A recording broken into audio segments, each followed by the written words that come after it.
Ang likom sa mga selyo size. Kamusta naman kamo mga brother kag sister? Ari naman ako sa akon nga programa ang ginatawag ang mga likom sa mga selyo. Sa nagliligat, gimbuksan naton ang selyo dos. Nagimbuksan ni Kristo sa kalangitan. Kana tukiban kanay baloan naton ini ang lima ka mga sapag nagwa sa isa lang kapanahon nga sing kabayo nga pula. Ang nauna nga sapat amo si Herodes, nagintingwaan niya nga patyon si Kristo. Ang ining apat ka mga sapat nakita ni Daniel nagtuhaw naman sa panahon siyang World War II. Amo ang Italy, Japan, Germany. Amo ang Axis Forces. Kag ini ang ikaapat nga sapat amo ini ang Amerika. Ini sila nga mga ang liba nga sapat nagwa sa isa lang kapanahon. Kag karon pagabuksan naman ni Kristo sa kalangitan ang selyo 3. Kag amo naman ini ang atong topiko kag paghambalan ang nanungod sa selyo 3. Ang likom sang selyo 6. Bugna 6, 5, 6. Dayong ginukas ng kordero ikatlo nga selyo. Kada batian ni Juan ang ikatlo nga buhi nga tinuga nga nagasiling. Kare. Nagtanaw si Juan kag nakita niya ang isa itom nga kabayo. Ang nakasakay sini may ginauyatan nga timbangan sa iya kamot. Nabatian ni Juan ang daw isa ka tingog nga nagahikan sa apat ka buhi nga tinuga. Nagasiling ini. Isa ka salmonan nga trigo para sa isa ka adlaw nga suhol, kag tatlo ka salmonan nga sibada para sa isa ka adlaw nga suhol. Pero hindi pagperdiha ang lana sang olibo kag bino. Ang kabayo nga itom nagasimbolo ini sa madulong nga lakat sing panahon. Nga magadala sing magamo kag magarot nga panahon. Kag madalaman ini sing hindi maayo nga relasyon sa kalapungsod sa kalibutan. Kag magatubang man ini sing madamo nga mga malala nga mga problema sa kalibutan. Nakasubong sa mga kalamidad, bagyo, baha, landslide, linog, masakit, pamisti, gutom, paghingabutay, pag-ilinaway, kay iban pa nga mga butang nga magaabot ang dako ang krisis sa kalibutan. Ang pagtaas sing tanan ng mga balakton sa bugos nga kalibutan, kag magausdang ang ekonomiya sa bugos nga kalibutan, kag sa ulihi magaabot ang pinakadako nga gira sa duta. And then selyo 3, may mga butang na dire nga natabo sa nagliligan nga panahon. Apang mayara man nga mga butang nga ginapaabot nga matabo sa sini nga panahon. Tungod sang selyo 2 nga natabo nga gira pang kalibutan nga ikaduha. Ginlakipan sing apat ka mga sapat. Ang ikatlo ka mga sapat amo ini ang Axis Forces nag-isang ila tinutuyo nga manggubat kag manakop sa nagkalain-lain nga duog sang kalibutan.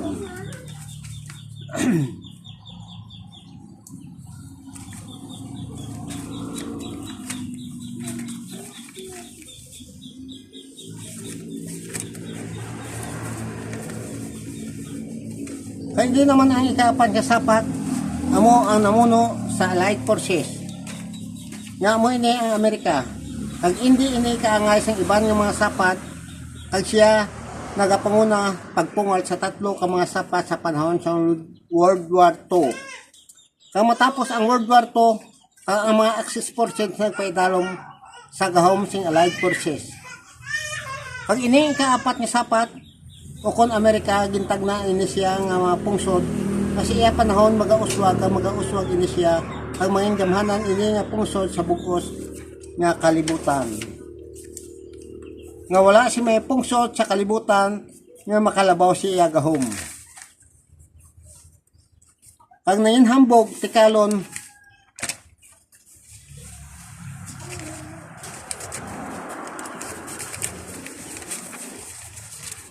kag nainbugalon ini nga pungsod sa panahon niya.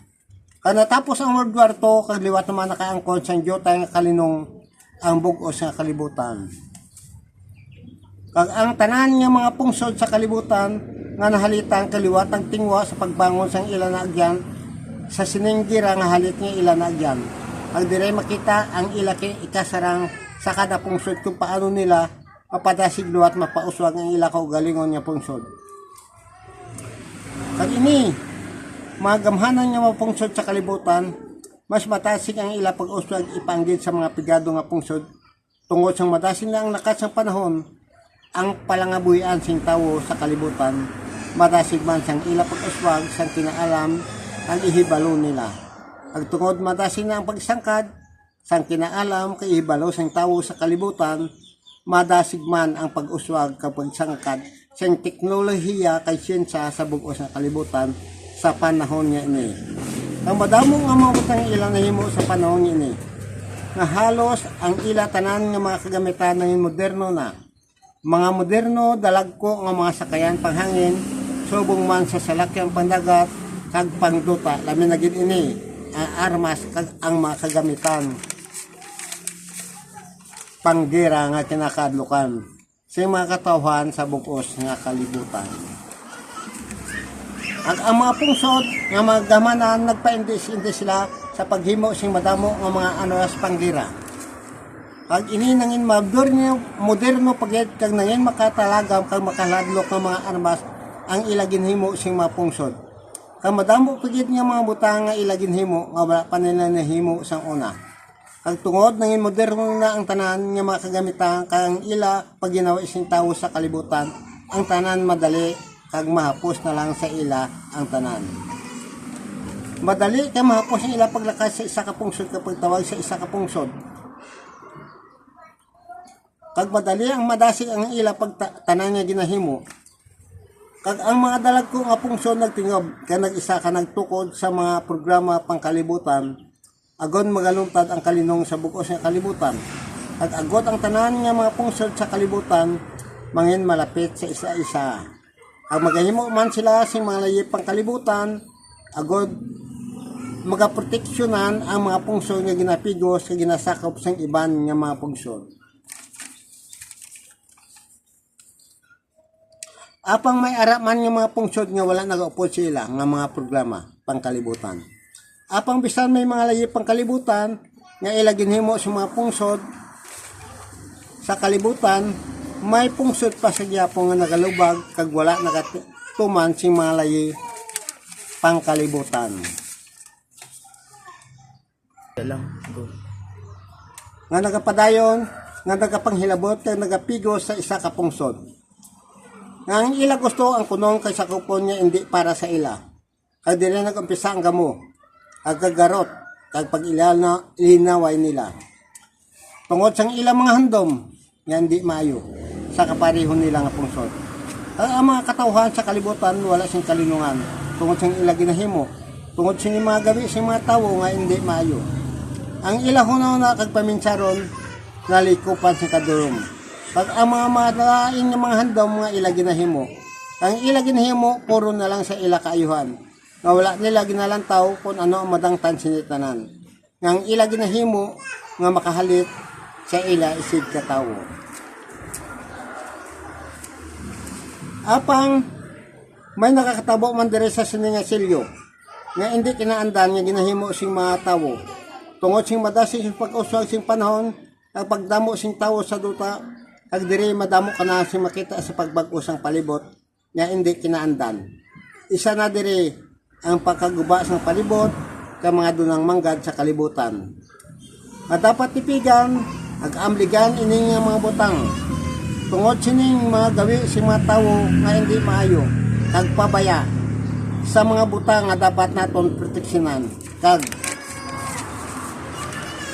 diri ang mga dunang manggad sa duta ay sa dagat ginhalitan nga mga butang nga hindi dapat nila hilabtang kag halitan si mga tawo. Kag ang mga kabukiran ginatapan kag ang mga kahuyan kagulangan ginautod kag ang mga kasapatan nga ilahas nakakadula. Mga butang nga hindi dapat nila pagahimuon ay tungod ang tawo nang insakon sa iya kaugalingon ni handom. Kabisan pa malaing ginahimo niya ini nga mga butang. Tungod sa kadalok-dalok sa manggad nga wala sing kabalusyan kun nya nahimo niya ini nga wala niya natalupangdan kun ano ang dako nga halit nga iya ginahimo sa palibot. Kag wala niya ginapaabot kung ano ang kadako nga mga kalaglagan nga mag-aabot sa kalibutan nga iya ginahimo. Ang sa panahon ni may madamo na ikaw nga mabatian nga mga kalamidad mga trahedya nga magaabot sa kalibutan wala ginapaabot sing tawo. Mga dalag ko kag makahlalit nga mga kalamidad nga magaabot sa sining panahon. Sa nagkalain-lain nga duog sa kalibutan nga magapatay sing madamong atawo kasapatan kag pagkagba sing mga pagkabutang sing tawo. Mga kalamidad kung nag-abot ini sa isa ka pungsod, wala ni siya sing paandam kag wala ginalauman sing tawo kag wala man sing pili nga adlaw kag oras kung siya magaabot.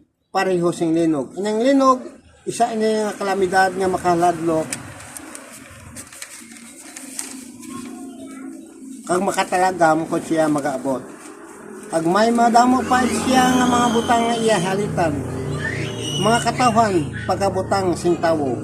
May isa pa kalinog nga ginapaabot sing mga katawan sa duta. Linog nga makaladlok. Mabatyakan sing tanang mga katawan sa duta. Amo ini ang ginatawag nga bigwan. Ang kalibutan pagauyugon. Ang duta magakapihat. Ang kabugiran pagatapanon. Ang dagat pagalabugayon. Kag ang mga isla magkakalagdang. Apang ini nga linog malayo pa nga matabo sa sining panahon. Ay kung mag-abot ini nga linog, amo ini ang katapusan nga linog nga matabo sa kalibutan. Apang may mga kalamidad nga malayo pa siya na hibalaan na ang iya pag-abot. Tungod sing kinaalam sing tawo kag ihibalo.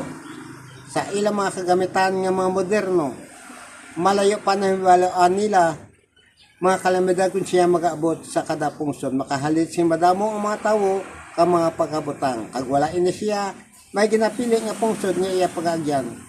Pungsod ka man nga manggaranon o kung pungsod nga pigado, iya ini agyan kag halitam.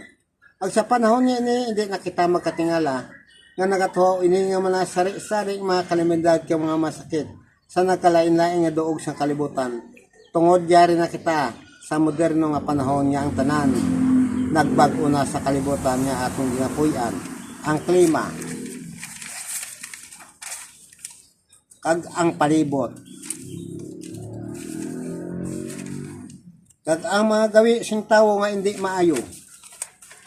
Nga bisan pa sang una, hindi bala natabo na hindi nga nag-abot ang isa kalibutan ang pinakadako ang kalamidad nga amo ang baha nga pilalang katawo ang nabilin.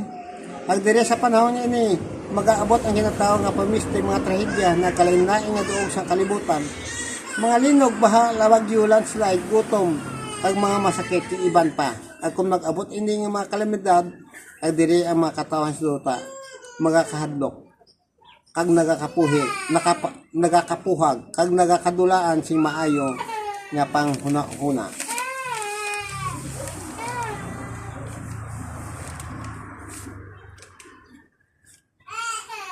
Kag hindi na kita magkatingala kung nga nag-alabot ini nga mga butang. Tungod nagapadulong na kita sa pagbag-o sing panahon. Ini masakit. Isa man ini nga ginakandukan sing madamo ang mga katawan sa kalibutan. Nga mga masakit nga mag-aabot sa kalibutan, mga malala ka makaladlok nga kabalatian nga magatapik sa madamo ang mga katawan sa kalibutan. Ining masakit lain ini sa mga kalamidad nga mag-aabot sa kalibutan. Apang kung matapos ini mga kalamidad, kag magdala ini sing madamo nga mga sakit nga magatapik sa tawo. Ining merkubyo kon virus, mga makatalaga makaladlok kag makahalanit nga magatapik sa tawo. Sing pagtuga sing tanan nga may kabuhi sa kalibutan, ini merkubyo o kung virus arena.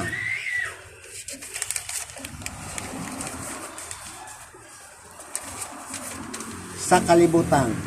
Nga nagapabiling pa ini sa isa ka lugar kag wala pa ini sila naglapta. Tungod ang palibot matinlo pagid kag wala pa napuhag sang tawo.